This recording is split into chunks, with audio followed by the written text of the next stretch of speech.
On your journey to growing your business, listen, you're going to run into lots of problems. Out of all the problems you run into, here's the single thing that will destroy your business faster than anything else. Let's dive in.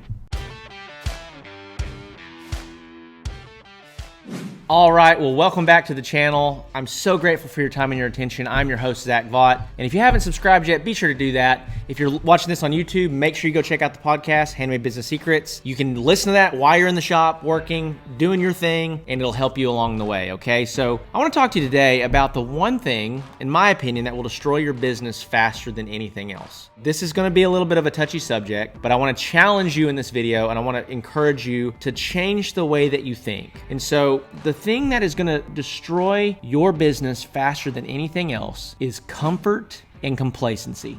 So if you have an established business, if you're selling anything at all, you trying to just maintain what you have, resting on your laurels, is going to keep you exactly where you are, but you'll eventually start digressing. You'll start dying slow over time. There's really only two things that businesses do. They either expand or they contract. Businesses either grow or they shrink. Very rarely does a business stay consistent over time. And if they lose vision, if they're not finding the next thing to push on, they'll start to contract. Sales will go down, the quality will go down, the experience for the customer will go down. And so there's a few things I want to just talk to you about in regards to this. For many of you guys growing up back in the 80s and the 90s, kind of my era, I was born in 91, you're familiar with Blockbuster. There was a Blockbuster in every town, basically. The nostalgia I have thinking about walking into a Blockbuster and going and picking out the movie that we were going to watch as a family that night, or picking out the video game that I was going to play over the weekend, or whatever that might be. Like, Blockbuster had it going. I mean, they were a huge company. They were all over I think they're all over the world. I know they were all over the United States. What happened to Blockbuster?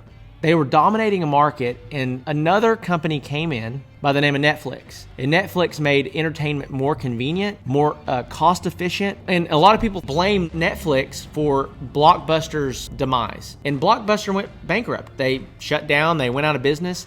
And we now know that streaming services like Netflix have kind of taken over. But the reality is that Blockbuster could have done the same thing that Netflix was doing. Blockbuster already had a huge portion of that market share, and what happened was that they got complacent and they started resting on their laurels. You see, Netflix brought a new model to that industry, and Blockbuster refused to adapt. And so we find this inside of our businesses too, that there are new ways of doing things, there's different ways of doing things, and we don't change. One of the things that drives me crazy about woodworkers is that woodworkers want to complain about what people want instead of just building what they want.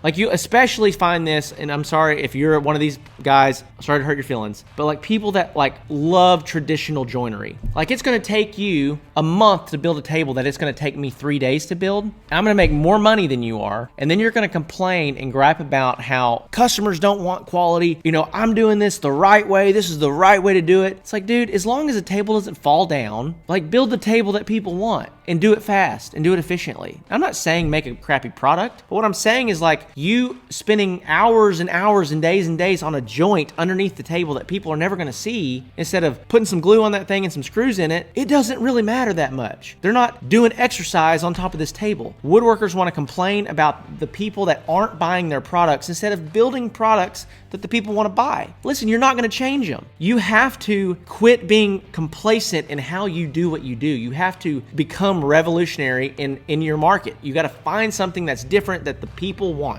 And that's what Netflix did that Blockbuster was unable to do. Number one, if you're complacent, you will destroy your business. This doesn't matter how big your business is. If it's small, if you're doing $1 million a year, $10 million a year, complacency will destroy business. The second thing that will destroy your business, and this is much more tactical, is not understanding your numbers.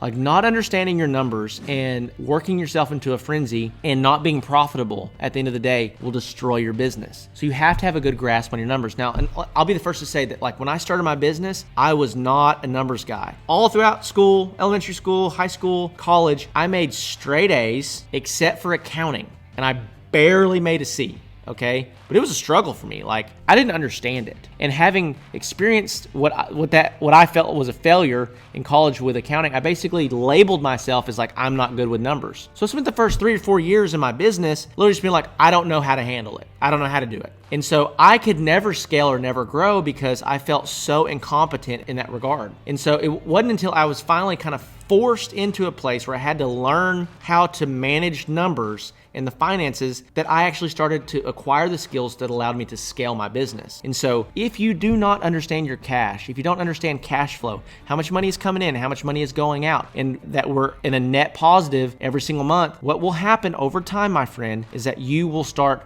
losing money gradually and slowly until you've worked yourself into a hole. One thing I talk about a lot is ostrich syndrome.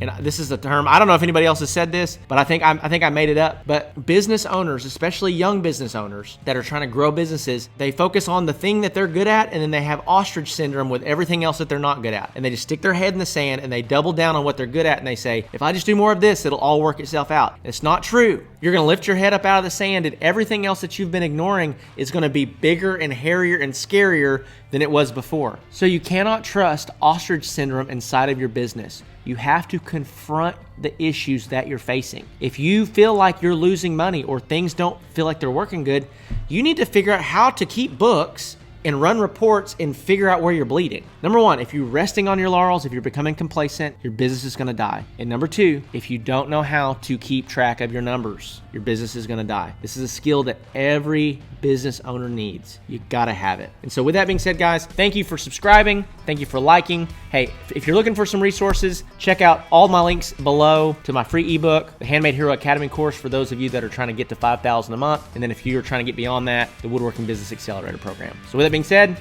I love you very much, and I'll see you in the next one.